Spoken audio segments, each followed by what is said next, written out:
What's going on, guys? King Raven here, coming at you with another video today. Today I'm going to do another top 5 video, okay? I just recently did my top 5 knives under $100. Well, today I'm going to do the top 5 knives in my collection between $100 and $200. So that $100, $200 range. But before we get into the top 5 video, let's do a quick wrist check. I'm wearing the Islanders ISL-07, the orange dial SKX style watch. I love this Islander. I love the orange dial. Wearing me an orange shirt just goes and everything. So let's flip this camera around and check out my top 5 knives between $100 and $200 in my collection. Okay, guys, so we're going to do the top 5 knives in my collection between $100 and $200. This is a good bit of my collection. I've referred to this, and especially if I bumped it up to the 250, as Spyderco land and everything, because Spydercos love this price range. But we're going to stick between $100 and $200 instead of, we'll do above $200 at a later and everything. So $100 $200 range, and normally in the top 5 I do, this is number 5, this is number 4, number 3. I'm going to change it up a little bit because all these knives are absolutely 100% recommendable. Outstanding knives. If they're in my collection, I love them. And these knives right here, you cannot go wrong with any of the ones that I show. So instead, I'm going to go least expensive to most expensive, okay? So you can sort of see a progression of what you can get between that $100 and $200 range that's in my collection that I personally highly recommend. So, no honorable mention because we're doing it in this category.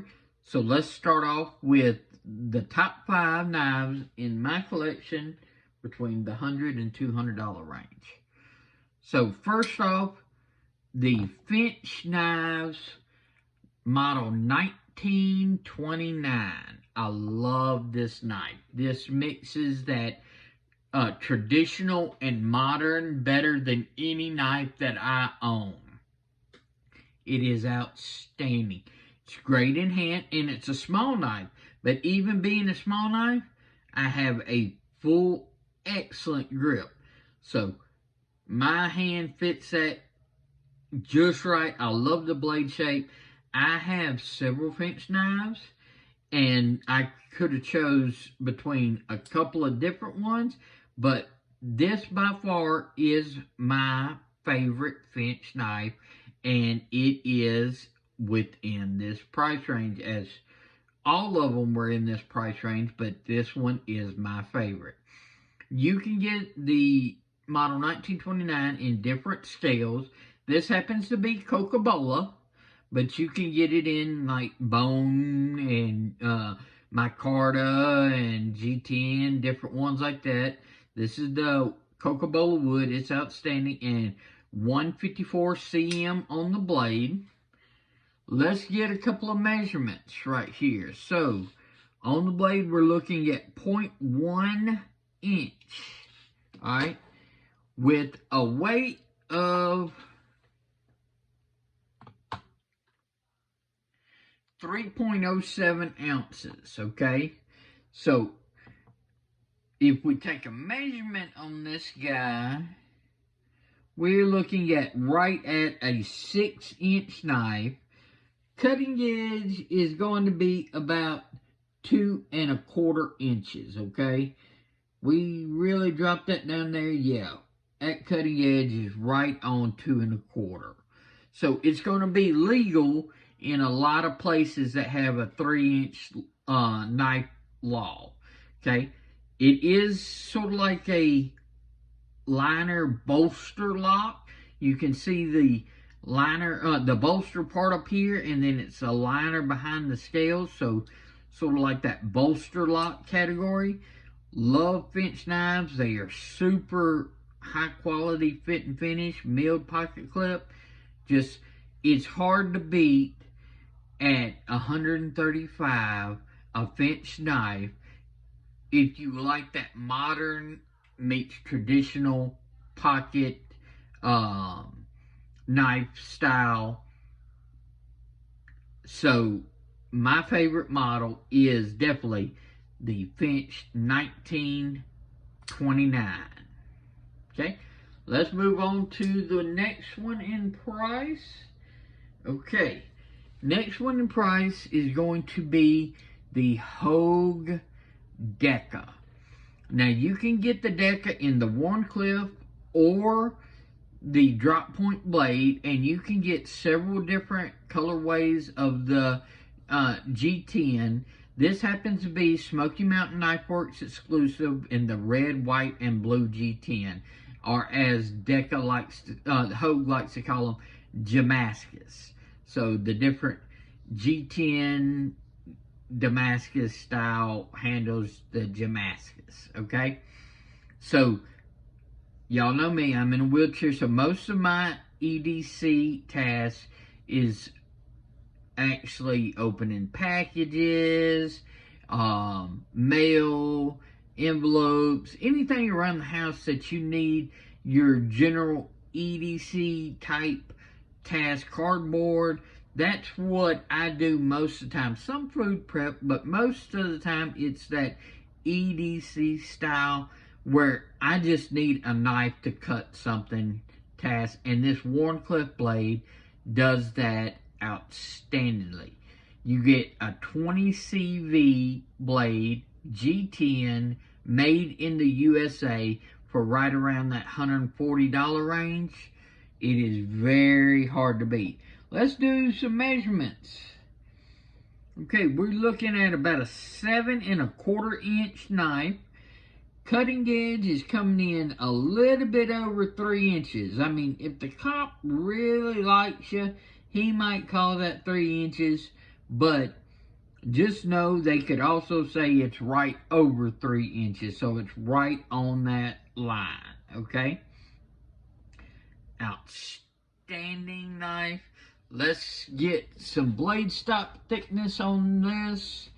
We look at the blade stock thickness.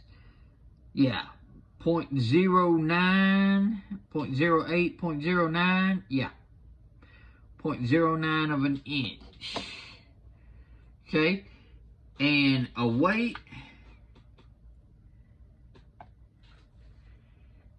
2.61 ounces. So my ratio, guys, of under an ounce of inch will be very happy with the Hogue Deca. Very lightweight, very capable knife. Not to mention very fidget friendly with that able lock, that sliding bar lock. You can flick it out, flick it in. Love the Deca. Okay, so I told you we didn't do an honorable mention, but in this third spot, we're going to get a twofer.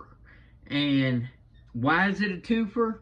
You'll see in just a second. So this third in price is going to be either the Fair and Forge Buck or the Fair and Forge Crux. Okay? Now, I'm saying it's either or because it really depends on your personal preferences, okay? Both you can get right around the $170 mark, okay? Same price. S35VN steel, S35VN steel. Titanium handles, titanium handles. Both titanium frame locks. Both milled clips, okay? Both flipper, both with finger tool. They are absolutely, if you look on paper and even overall size, they are almost exactly the same. So it comes down, do you like the more classic knife lines of the Crux, or do you like the more unique sort of sheep's footy cleaver style blade of the Buck? The Buck is, of course, named after like a buccaneer, so think cutlass. So that curvy style of a blade. Let's do some measurements. Let's start off with the Crux. So on the Crux, we are looking at an overall of right over a 7.5-inch knife. Cutting edge is right there at 3 inches, okay? Might be hair under 3 inches because of the tool, but you're looking at right there at 3 inches. Likewise, on the Buck, we line this up, we're still looking at right over that 7.5-inch knife, okay? With this little part on the end, you might get to that 7.5 inch. Yeah, it's just a little longer than the Crux itself. Cutting edge, because of the finger tool, you're looking right there at that 3-inch mark. So right under or right at, depending on how the cop would like you. So just keep that in mind. You're right at that 3-inch cutting edge. Overall on the blade, definitely about that 3.5 inch, but we've got the finger tools on both. Blade stock thickness on both 0.14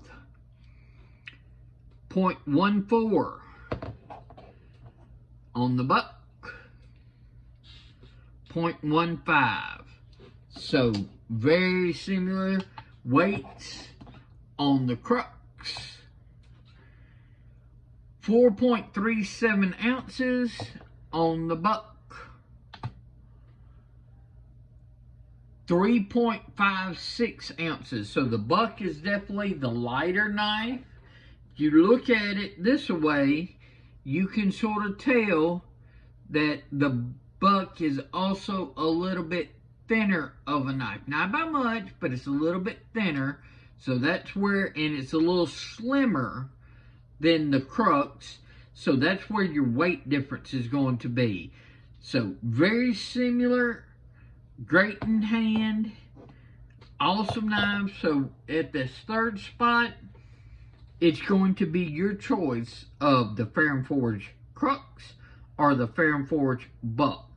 Both excellent titanium frame lock flippers in S35VN, depending on your styling of which one you like better.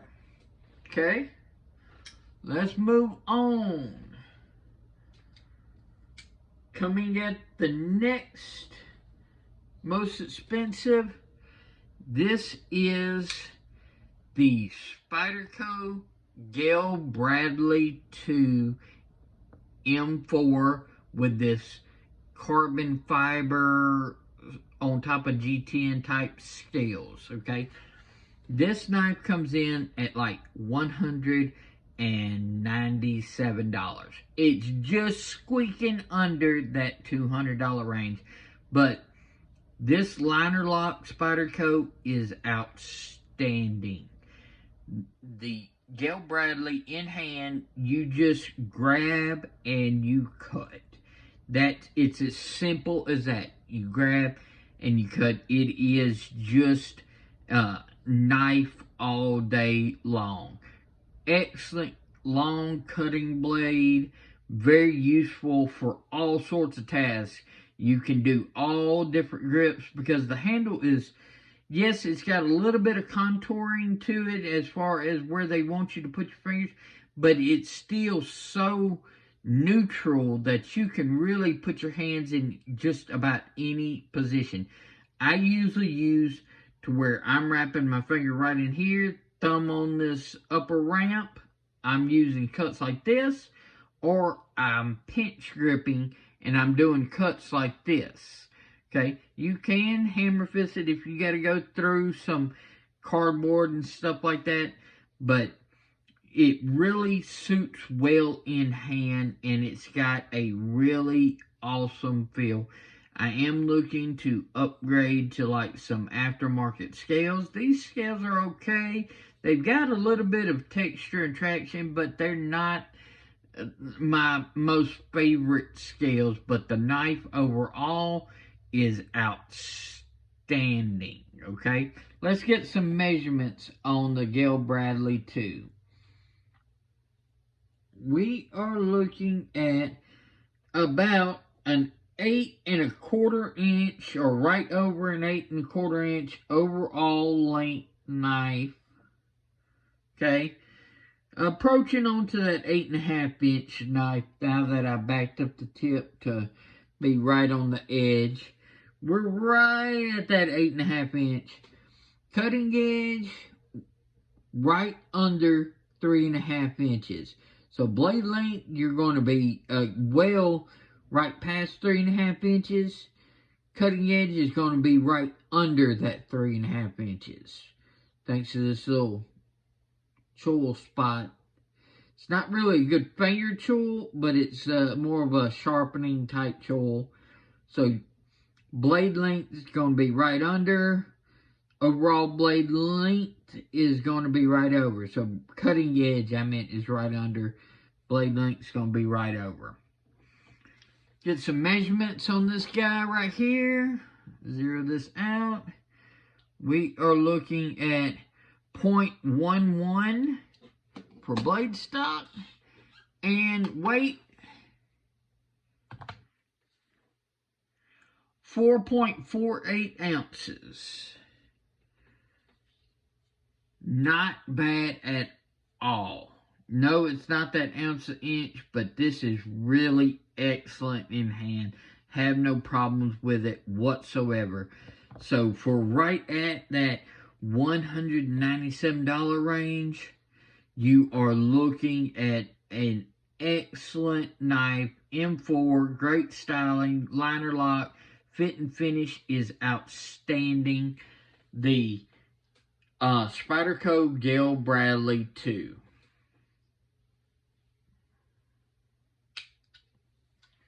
Okay, now the last one in the list, coming in at $199 and some change. So talking about squeaking it in as close as possible.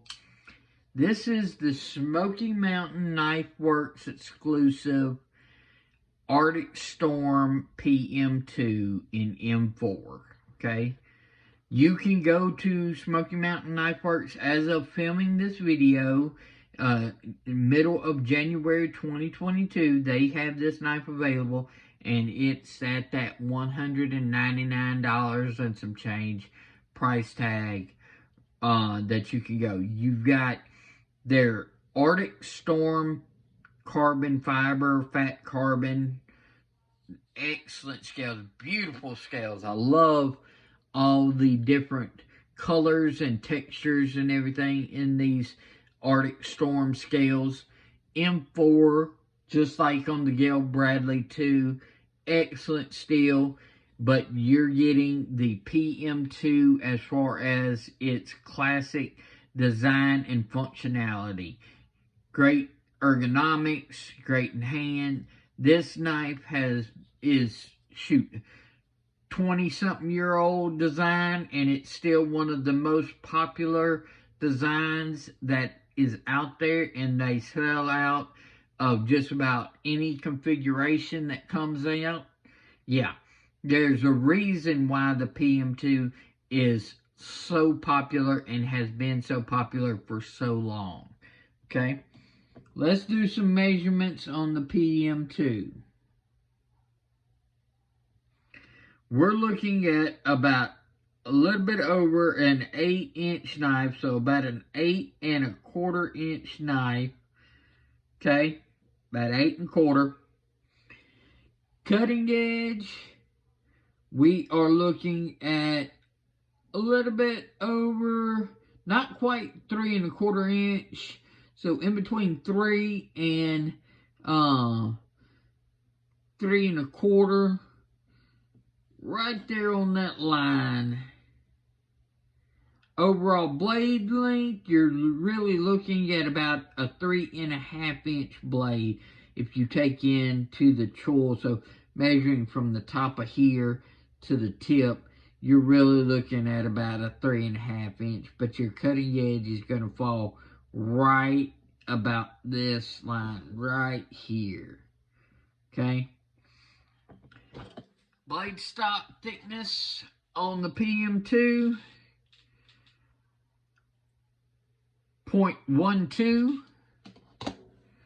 and weight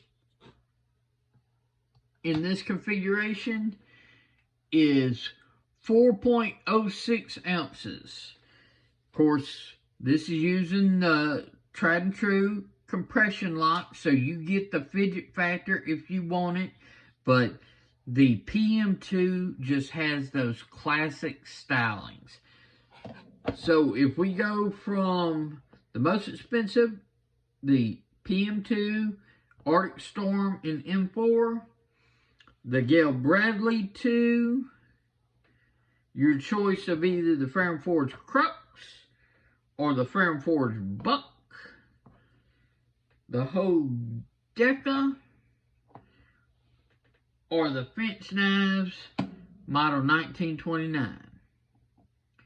Alright guys, let's flip this camera around and wrap up this video. Okay guys, so what did you think about my top 5 knives in my collection between that $100 and $200 range? Is this the range where you like most of your knives? I would love to know.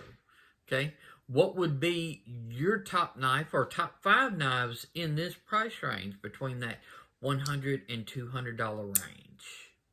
Okay, I know I highly recommend all these knives, so I would love to know what you recommend.